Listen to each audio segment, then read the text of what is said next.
it was more so a quiet understanding of like, you've been passed. In this race of going down as like the greatest, where you currently stand in this race, you've been passed. You know what I mean? Like similar to when Sideline Story came out, and I'm like quietly thinking like, damn, the fucking mountain just got steeper. That's how I felt with Good Kid, Mad City. It was like the mountain just got steeper. Like, oh man. So J. Cole's Inevitable audio series is coming to an end as far as what he's saying is the first season, but it's been truly a privilege to hear the perspective of someone who will go down as probably one of the best lyricists of all time. But the real treat is J. Cole's transparency, as he doesn't hold back while discussing his insecurities while being the middle child of hip-hop's coveted three, Kendrick, J. Cole, and Drake. Alright, so at this point in time, while he's telling the story, he's getting ready to put out his second album, Born Sinner. He spent the block fast after Sideline Story because he wasn't happy with the critical reception. And in real time, I like Cole World. I like Sideline Story, but as I look back, I can see why bro wasn't feeling it that much. Like I can see. But so like I said, Cole's on that search for that critical acclaim, and now he's attempting to put out a body of work that he's satisfied with. But while finishing up his project, his little homie Kendrick Lamar dropped Good Kid, Mad City. Now Cole realized the dude he once thought he could possibly sign had actually surpassed him. His words. Peep this clip from the Inevitable series. The full series will be linked below, but peep this real quick. Yep. So we were already out in LA. Kendrick album dropped. We drove up to Compton to like the Best Buy album release.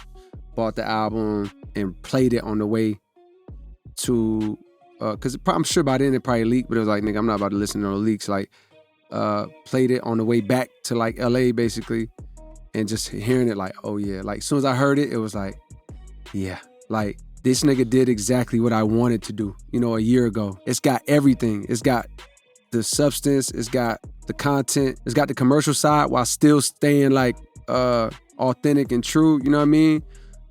So listening to it, I knew that, but also the world knew, you know what I mean? Like It was like what I was fiending for, the critical praise, like he actually was getting in that moment, you know what I mean? Not obviously not just that day, but for that week, it was a wave when Good Kid, Mad City dropped. We were in the mode of like, oh shit, I'm almost done with Born Sinner, you know what I mean? When in reality, there's no reason to really be thinking that. Like I don't know what we thought the single was, but similar to Drake, So Far Gone, what Eve is saying is like, as soon as that dropped, it was like, whatever you thought you had, you know what I mean? Yeah. Like you actually might want to reconsider it. Now it's like whatever pressure you put on yourself because of Sideline Story. Just intensified. You know, you just felt it right away where it's like it, similar to when I said after Sideline Story dropped, like, yeah, the numbers were there, but there was another side that was like, damn, the journey just got harder because I didn't get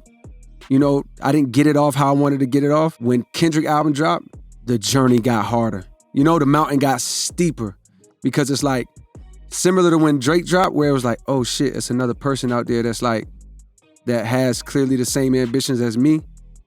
You know what I mean? And he got a head start on me. And this nigga got like a hit-oriented mind state already. Like he's already making these type of records, boom, boom. It happened like that with Kendrick as well, where it's like, damn, here's a nigga I've known for a couple years and like, and shed light on at many times on my journey just because I'm a fan and like I want to see him win. But this nigga then came up and fucking, it was a feeling of surpassment.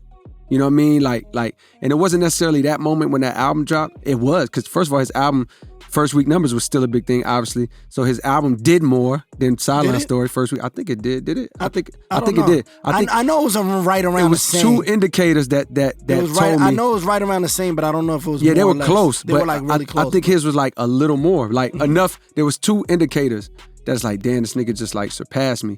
It was the first week numbers, which his was like, I believe more than mine. I don't know how much it was. I think Eve looking that up now. But the other thing was we had a show.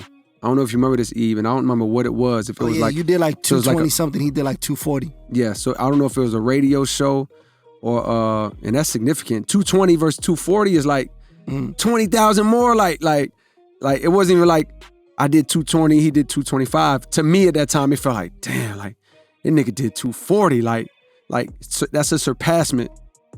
So the other thing was we had a radio show at I think it was a radio show. You know what I mean? But wherever it was, we was both on the same lineup, the same bill. And mind you, if this was 6 months prior and we happen to be on the same bill, it's like, nigga, I'm going last. You know what I mean?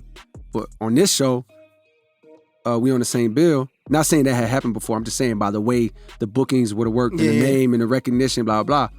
But at this show, we was on the same show, and I went before him, and he went after me. But mind you, this is somebody that I like literally wasn't even looking at as like, I'm looking at Drake. Like, man, I gotta catch this nigga, you know what I mean? Not even looking in my rear view where it's like, oh shit, like this nigga done fucking surpassed me. And mind you, at that show, remember that show. At that show, it was Hartford. It was Hartford. It wasn't like I was on the side of the stage like, man, this nigga going after me, man. What the fuck, man? It was billed as like, a co-headline. I remember that. Yeah, it was billed as that, but it don't matter what they bill it as. It's what happens in reality. It's not like I'm sitting there like, man, what the fuck? They got this nigga going after me. Like that's not how it's supposed to be.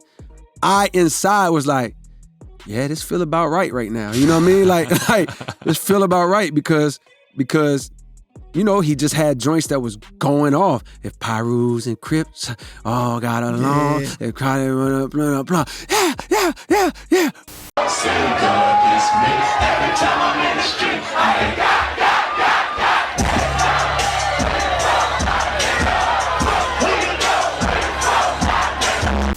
So there was no part of me that was like, man, what they got this nigga going after me for? It was more so a quiet understanding of like, you've been passed. You know what I mean? Like in this race of going down as like the greatest, where you currently stand in this race, you've been passed. You know what I mean? Like and that's what it felt like. So it's like now I'm feeling like, oh shit, like similar to when Sideline Story came out, and I'm like quietly thinking like, damn nigga, the fucking mountain just got steeper.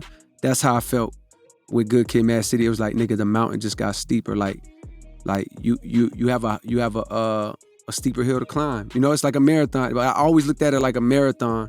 It's funny because it was like, you know, a very competitive mind state back then, much more so than now. But I looked at it like a marathon. Like, okay, like I've been surpassed. Like I already felt like I was chasing this nigga Drake in a sense. You know what I mean? And then this nigga that came up, I've been surpassed, but I always just try to tell myself like, yo, it's a marathon. You know what I mean? Like, that's how it felt for me too. Like, yo, like, okay, like, you know, the end goal doesn't change. You know what I mean? Yeah, for sure. Okay, so Cole's transparency is insane, dog. Especially like when hip hop tends to cling towards rappers who are super confident, even to the point that they're a bit delusional, you feel me? But Cole is so honest that he can't help but showcase his insecurities. And of course, that won't lead to most favorable conversations from hip hop critics and all that shit. But he just is who he is, and him being this way has led to the success that he's reached so far. That transparency helped him create the honest and relatable music that his fans love from him. It helped him build favor in the music industry. Even Kendrick Lamar spoke on why him and J. Cole became so close. Peep this clip real quick. What about Cole that you really like gravitated towards? Why do y'all fuck with each other so heavy? Actually, 2 days ago, I was out in the studio with him. I asked myself that same question because we were chopping it up. The reason why I really mess with dudes is because he's so genuine as a person. You know, a lot of times you come across other rappers or other artists, competitive spirit is always there. It's there so much where you can't even really talk to them as a person. Right. Right. But Cole is one of them dudes where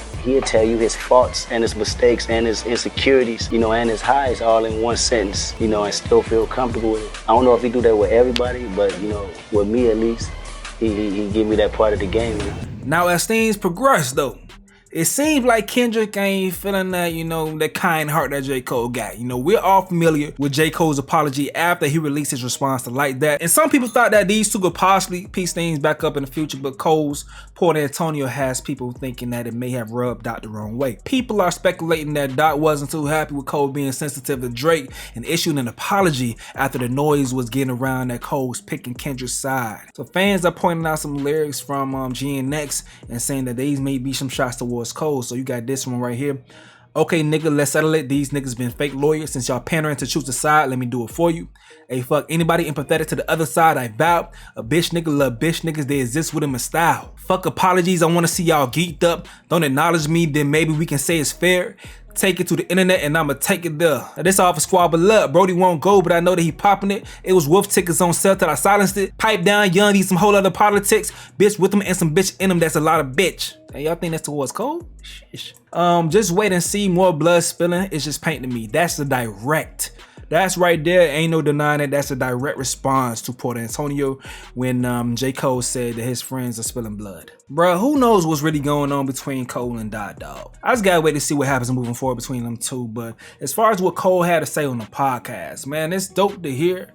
But it has me thinking, you feel me? Cole was stuck on putting together the perfect project, and I do rank albums high on my list when it comes to things to consider when ranking my MCs, you feel me? I do rank albums very, very high.